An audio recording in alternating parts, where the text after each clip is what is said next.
American people sent us here to solve problems, not to take messaging vote after messaging vote. Now, in contrast, the President and I will be traveling to the border tomorrow to hear directly from the law enforcement on the crisis at this border, and I look forward to hearing each and every one of them and get a better understanding. This lack of seriousness is happening in committees too, a place where serious lawmaking is actually supposed to take place. The most concerning to me is what took place yesterday. Ways and Means Committee, probably the most revered committee in all of the Capitol. They voted yesterday to weaponize the IRS to attack political opponents. Not only is it a waste of time, it sets a dangerous standard of having the federal government used as a political weapon. Finally, I want to mention something that just happened on the floor. I did not think this day would come. I did not think it would happen to the House of Representatives. I did not think it would ever happen in America. But all the talk that we've seen in this new Democrat socialist movement, the comments they have made,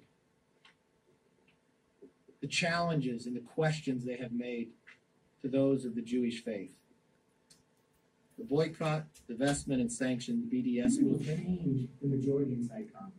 Do we really want to have a body that goes after people's IRS reports simply because you politically disagree with them? Did the president provide every financial statement that he needed to run for president, the standards that they have out there, the laws they have out there? Yes, he filled them all out. So why do they use this?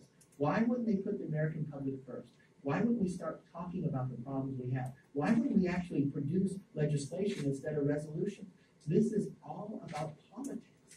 I mean, it's almost as though the Democratic House is not members of Congress, they're members of the DCCC. They write resolutions and they do political attacks.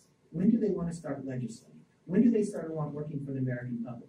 They know it's wrong, and I think it's a very terrible standard to set for this nation, and it's scary that it would be taken place. I know your argument Yes. Will continue to be under audit. He doesn't anticipate that changing at any point, anytime soon, and therefore doesn't have any intention to release those returns. But let's not forget, Brian, that the president filled out hundreds of pages in a financial disclosure. You can see a broad range of the president's business investments, all of the different financial interests through that extensive and very exhaustive financial disclosure form that you have to fill out in order to work in the government, in order to run for president, and he's done that. It gives you a very good picture of just how successful he was as a businessman, and I think it should answer all of the questions that anybody might have about his financial motion. Thank you, Mr. Speaker. Let me first say that the Yemen resolution before us here today is pro-Iran and anti-Israel. I rise today to offer a motion stating that it's in the national security interest of the United States to oppose the global movement to boycott the state of Israel. This motion will not kill the bill or send it back to the committee. If adopted, the resolution will immediately proceed to final passage. As we heard from the powerful speech of the Secretary of NATO yesterday, it's in our national interest to work with our allies to counter our shared threats and promote our shared values. And since its founding in 1948, the United States has stood shoulder to shoulder with Israel against enemies that want to destroy it. And let's be clear about the BDS movement. It is yet another enemy of Israel. It wants to exclude, isolate, and ultimately destroy Israel. The founder of the BDS movement has stated, quote, "We oppose a Jewish state in any part of Palestine. No Palestinian will ever accept a Jewish state in Palestine," close quote. The BDS movement is not about equality. It is not about peace. It is about undermining negotiation between Israel and the Palestinians. And it is about placing all the blame on one party, and that is Israel. We do not support a movement that demands concessions from one party alone. We do not stand with a movement that seeks to isolate and shame our strongest ally in the Middle East. By weakening Israel, the global BDS movement endangers American security. When foreign entities like the UN foster boycotts against Israel, they are interfering with the United States foreign policy. The Senate passed a bill in its wisdom, S1, 2 months ago, with overwhelming bipartisan support to tackle BDS, better support Israel and Jordan, and sanction Assad's brutal regime. Sadly, the House Democratic leadership won't let that bill or a House version of that bill to this floor for a vote. Mr. Speaker, the House is not in order. The House will be in order. I want to close with this. As a son of a World War II veteran, a B-17 bombardier who bombed the Nazis, was part of the D-Day air campaign, it saddens me that we are still struggling here today with the same issues that the greatest generation defeated. What other things? Executive power. This idea that Trump picked you to save him. Amazing concept. Since you said what you said back in 1998 and 2008, the bottom line is when Clinton was being impeached, my good friend, and this is true, he is my good friend, on February 12, 1999, introduced into the record during the deliberations of the Clinton impeachment trial an article by Brett Kavanaugh suggesting that you should wait, if there is an indictment, until after the president is out of office. The same concept we're talking about here today, when the shoe was on the other foot. Here's what Joe said about your thinking. The president is not simply another individual. He is unique. He is the embodiment of the federal government and the head of a political party. If he is to be removed, the entire government likely would suffer, and the military or economic consequences to the nation could be severe. These repercussions, if they are to occur, should not result from the judgment of a single prosecutor, whether it be the Attorney General or Special Counsel, and a single jury. Prosecution or non-prosecution of president is, in short, inevitable, unavoidably, a political act. Yes. Thus, as the Constitution suggests, the decision about the president while he's in office should be made where all great national political judgments in our country should be made in the Congress of the United States, according to Joe Biden. To release. So I assume what's going to have to happen before anything else happens is that somebody, the staff of the Judiciary Committee, perhaps the chairman and ranking minority members of the Judiciary Committee, is going to have to go over this material, at least the 400 or 500 pages of the report, to determine what is fit for release and what is, as a matter of decency and protecting people's privacy rights, people who may be totally innocent, third parties, what must not be released at all.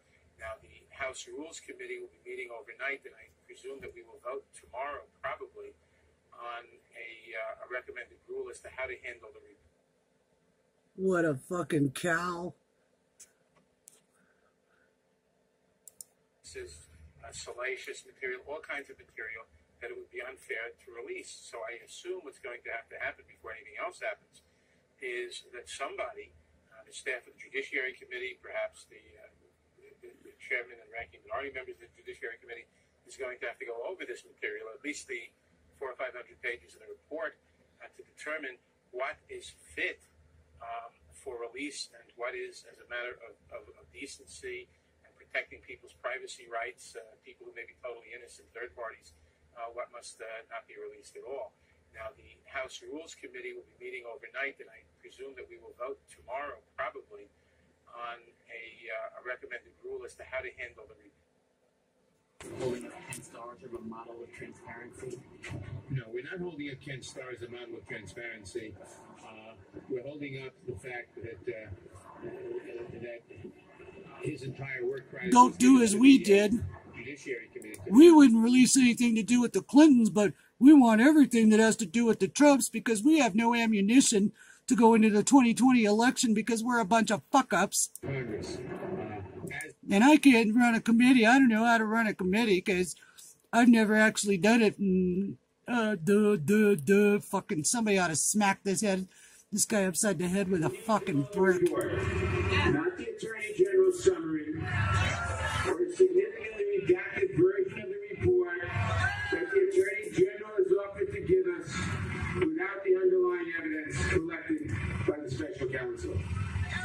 You know, we've seen this before. In 1973, the Nixon administration had an idea. They didn't want to give up the tapes. They didn't want the tapes to be public. They didn't want the special counsel to see the tapes or to hear the tapes. So they decided, or they proposed, that we'll let senators finish. It was famously hard of hearing, by the way. We'll let Senator Stennis listen to the tapes. And he'll tell us what he thinks is suitable for Congress and the public to know. Special Counsel Cox rejected that recommendation. And was fired the next day because of that. But that began a series of events that went in certain directions that I don't have to mention because you all know them. Because the Special Counsel Cox knew that he needed access to the Oval Office tapes and the evidence of significant abuses of power by the president. Today, the Department of Justice, the Attorney General, seeks to limit our access to the Mueller report. As if we learned nothing. By law, you fucking dweeb. From the Senate's proposal of the Nixon administration. But we have ample reason to suspect the administration's motives. And we think, we know, that DOJ is simply wrong to withhold that information from all of us. About them ramming it down. You know, we have a democracy. There should not No, be we have a tyranny of the republic, majority. you stupid fucking We have a cunt. democracy. And there has not been a fair process in place from the beginning on this. It should not be about raw power influencing the outcome of a decision that is about not only a statement about what we hold as being precious and important about our system of justice, but who will sit for a lifetime on the United States Supreme Court. And this has been about raw power. You're seeing that in display in this hearing this morning. You've been seeing it from the process from the beginning. Failure to give us the documents. Failure to interview all the witnesses. She never even apologized, Kavanaugh. We're going to have to shove this up her campaign's ass all the way through.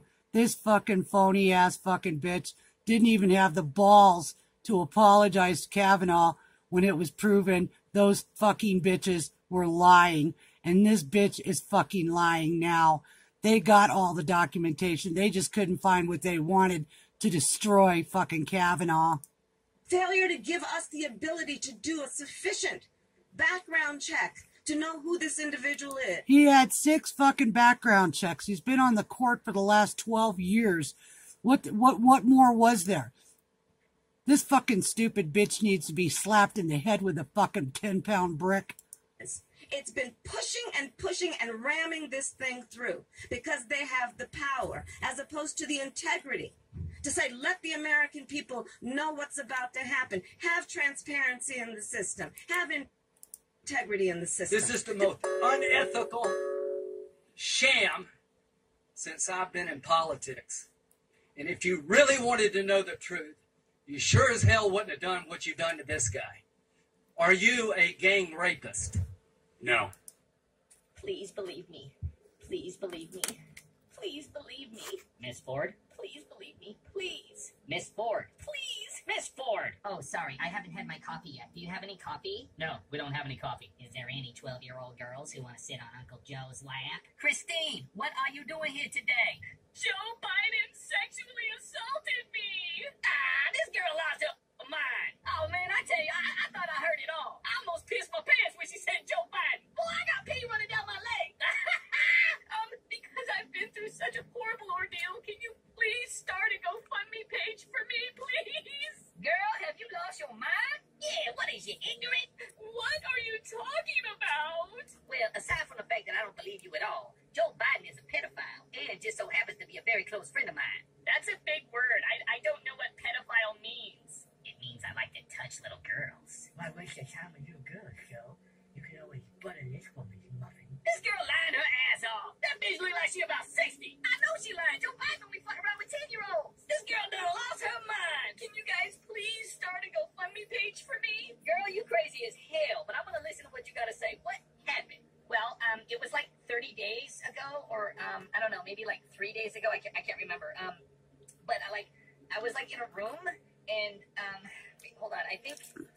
Joe was there. I'm not sure if he was there or not, but all I remember was the laughter.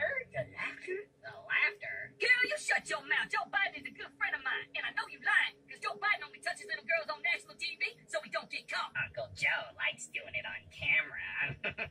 Girl, Joe Biden is a pedophile. You look 60. You lying. Joe, I'm wearing a diaper.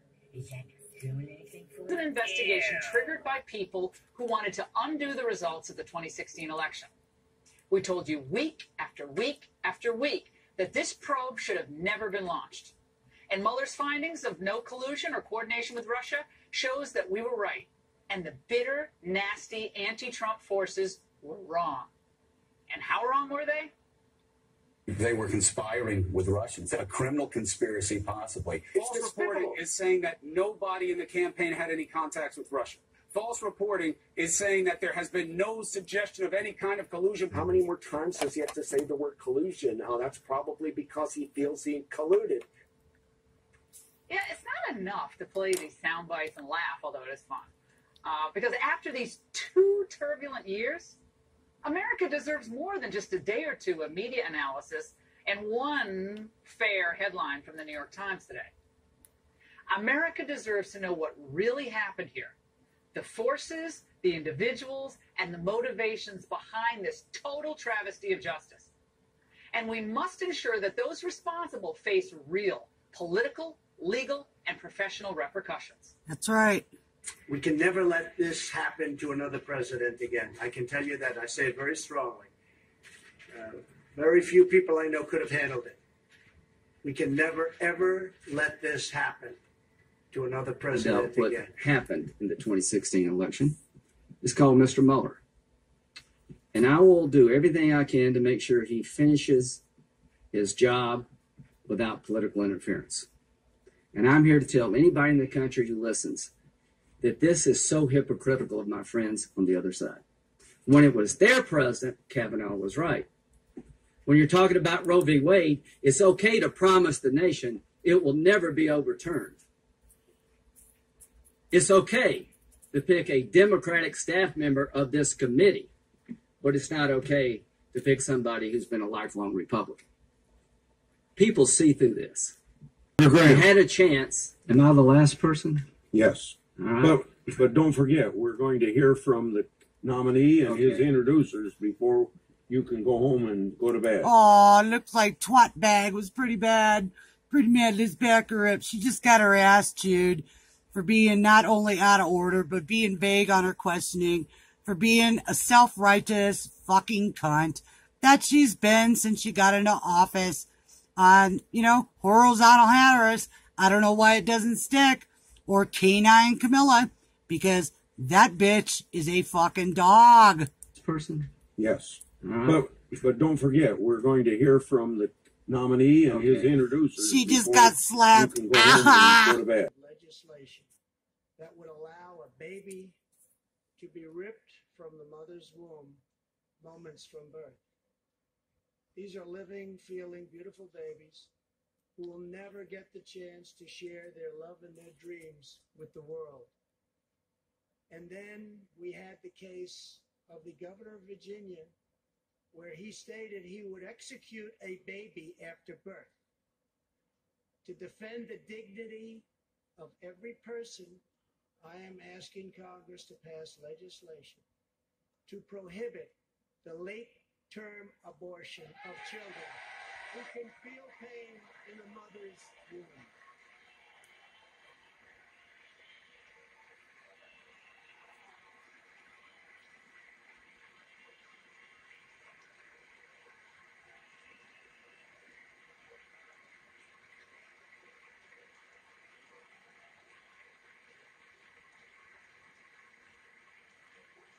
Any questions, ladies and gentlemen? Let's work together to build a culture that cherishes innocent life.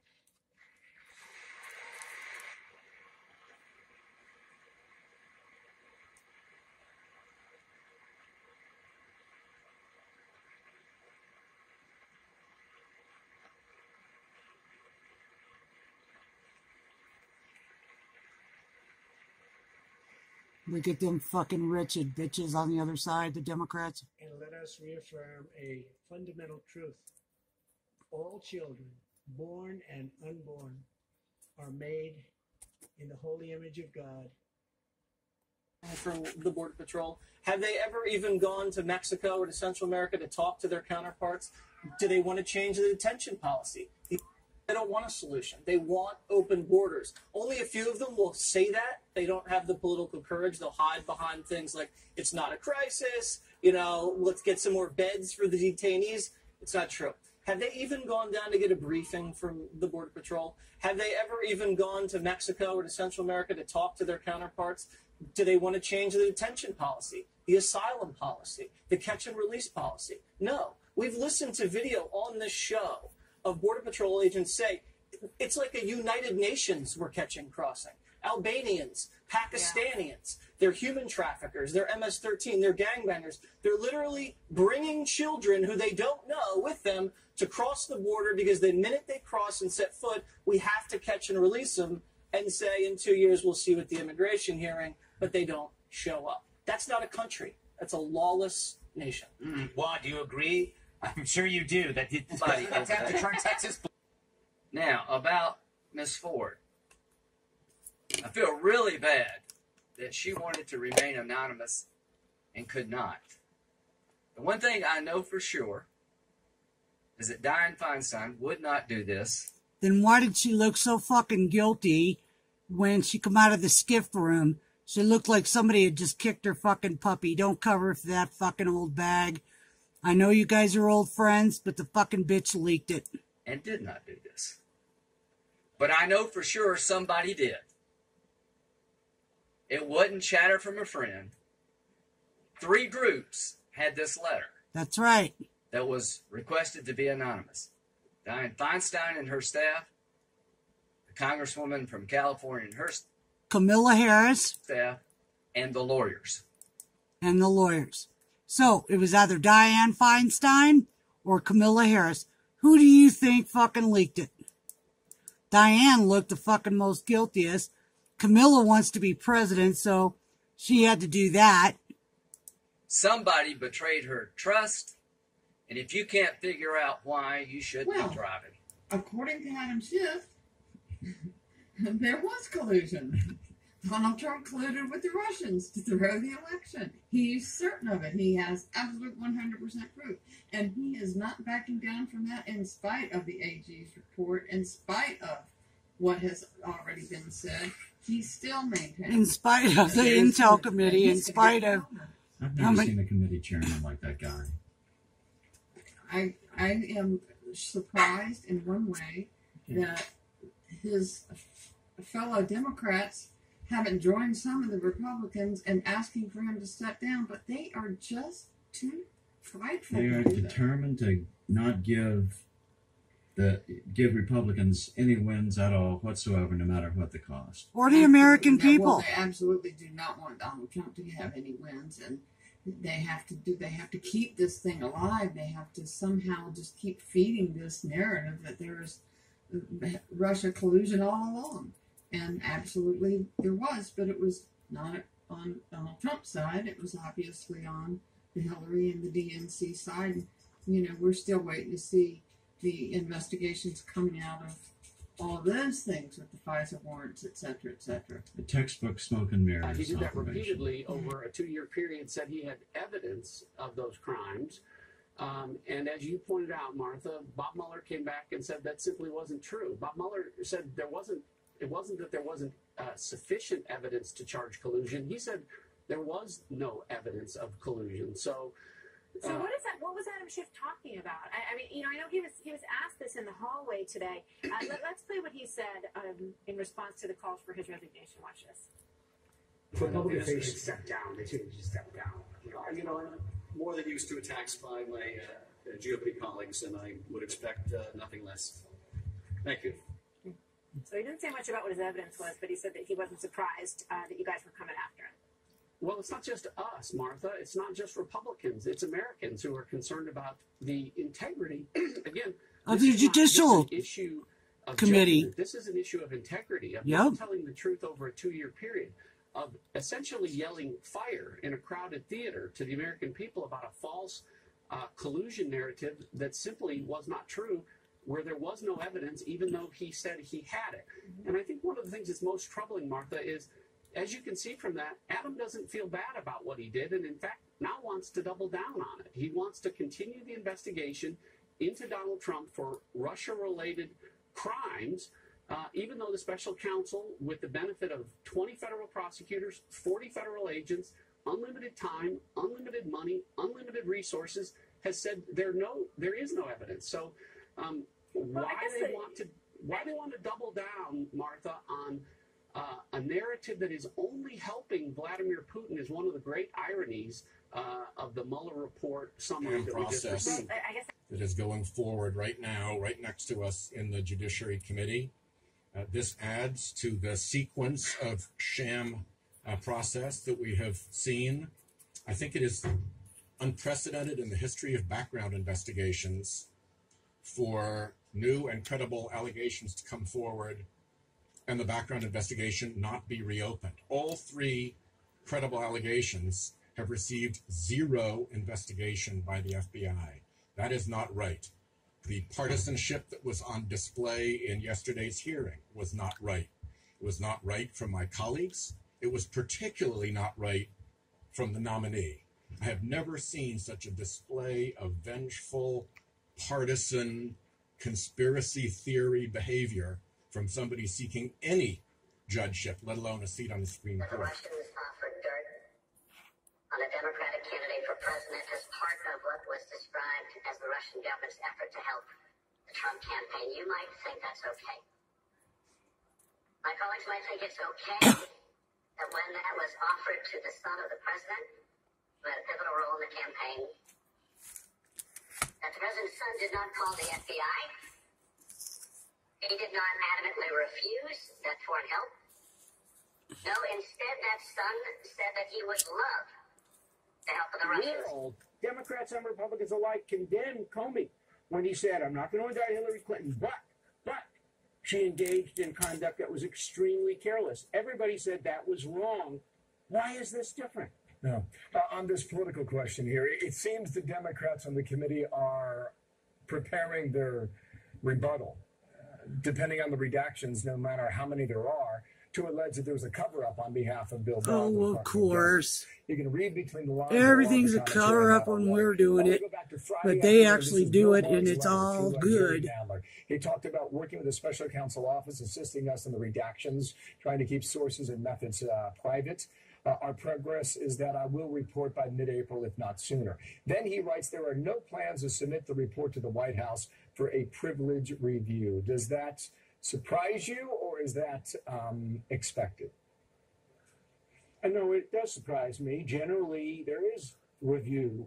Remember, you can't take back privileged information once it's made public. What Barr might do is release it to select members of Congress who are sworn under oath not to release it to the public, release it at the same time to the White House, let the White House make application for executive privilege, then let a decision be made about whether executive privilege applies.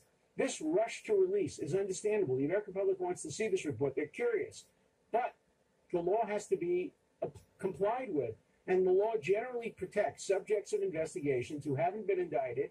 It protects them by law when it's grand jury material. It's a crime to release grand jury material without the approval of the courts. And it's even a crime to release it to Congress without the approval of the courts. So Herrick is still ahead tonight. But next, the Democrats' message falls flat against the surging President Trump in his re-election campaign.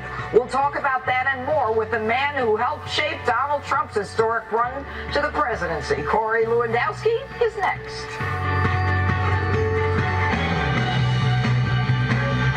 The collusion conspiracy is debunked. Will there be an investigation into why all this nonsense started in the first place? Plus, will the 2020 Democrat hopefuls ever get their act together? Let's talk about all of this with former campaign manager of the Trump 2016 team. Remember that one? Corey Lewandowski. Good evening, Corey. Great to be with you tonight, Judge. All right. Now, listen, Corey, you know, we've got these Democrats who are so focused on the president and the Mueller report that they just don't want to give up.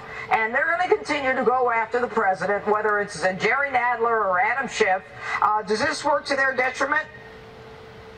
It absolutely is going to work to their detriment, and the reason being is they're going to continue to overreach. They're going to continue to press for impeachment. They're going to continue to remind the American people that they are a party that has no ideas. And all this president does is deliver every time. Promises made, promises kept. Look at the economy. Look what he's done for African-American unemployment, for Hispanic unemployment, the lowest numbers ever recorded. Look, I was with the president in Grand Rapids, Michigan on Thursday night. The reception there was the biggest I've seen. 15,000 in the arena, another 10 or 12,000 outside. If that's what the Democrats have to fight against, they have no chance. Well, there's no question. I mean, you and I, obviously, but I've been to several of these